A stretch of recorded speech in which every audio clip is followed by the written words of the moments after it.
में किसी प्यार में जितेंद्र ने तोड़ी चुप्पी, गुस्से में हुआ बड़ा खुलासा। आने वाले ट्रैक में देखने को मिलने वाला है कि लीना बहुत बुरी तरह से भड़क जाएगी जब वो तेजस्विनी की शादी नील से होते हुए देखेगी और उसे दुल्हन के रूप में घर के सामने आज चौखट पर देखती है, जहां पर लीना काफी बेसब्री से अपनी बहू के आने का इंतजार कर रही होती है।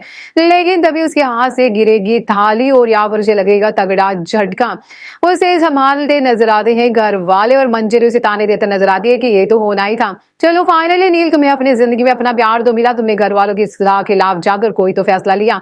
जिसके बाद देखने मिलता है कि लीना यहाँ पर शॉक्ड हो जाती है और साफ इनकार कर देती है कि वो नील को और तेजस्विनी को कभी भी बहू ये अपना आशीर्वाद नहीं देगी। जिसके बाद यहाँ पर वो काफी तमाशा करती है और कहती है कि अब तेजस्विनी इस घर में नहीं आ सकती। वो एक कदम भी आगे बढ़ाई तो लीना अपने का मुंह देखेंगी। जिसके बाद जितेंद्र यहाँ तमाशा देखकर शॉक्ड हो जाता है। जितेंद्र कहता है कि भाभी बहुत हो चुका, आप इतना हक इस पर क्यों जता रही? अगर आपका असली बेटा होता तो क्या आप यही करती? जिसके बाद सबके होश उड़ जाते हैं और देखने को मिलता है कि जितेंद्र फाइनली यहाँ पर कहता है कि मैं सच्चाई बताना तो नहीं चाहता था लीना भाभी, लेकिन अगर आपने नील के साथ इतना नाइंसाफी किए तो मैं आपको सच बता दूं कि आपका बेटा नहीं है नील।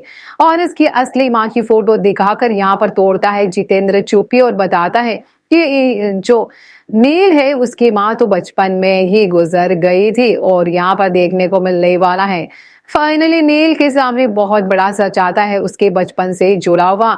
और लीना जो कि अब यहाँ पर जो है वो तमाशा कर रही थी, उसके बोलती बंद कर देता है यहाँ पर जितेंद्र और कहता है कि आप ये मत बोलिए कि नील ने बहुत बड़ा अब कुर्बानी, तो अगर आज नील अगर अनाथ है यानी इसकी माँ उसके साथ नहीं है तो उसके पीछे आप हैं, उसकी वजह आपको बचाने में उन्होंने अपनी जान दे दी थी। ये मत भूलिए, आज आपको एहसान चुकाने का मौका मिल रहा है तो आप एहसान फरामोश कैसे हो सकती हैं? आप कैसे नील के प्यार को एक्सेप्ट नहीं कर रही है? ये कोई जबरदस्ती शादी नहीं है, ना ही नील के खिलाफ। नील पहले से भी वह बता चुके हैं आप लोगों को कि वो तेजस्विनी से प्यार करता है और तेजस्विनी के बिना वो खुश नहीं रह सकता। और जब किस्मत ने उनका रिश्ता, उनका भगवान ने रिश्ता जोड़ दिया तो आप और हम कौन होते हैं इनके रिश्ते को तोड़ने वाले और नहीं अपनाने वाले? आपके मानने और ना मानने से कोई भी फर्क नहीं पड़ता है। और वो जितेंद्र नील को और तेजस्विनी को उस तस्वीर के सामने हाथ जोड़कर आशीर्वाद लेने के लिए कहते हैं कि सबसे पहले तो तुम्हारी माँ का ही बनता है और उनकी आत्मा कहीं ना कहीं तुम्हें आशीर्वाद दे ही रही होगी।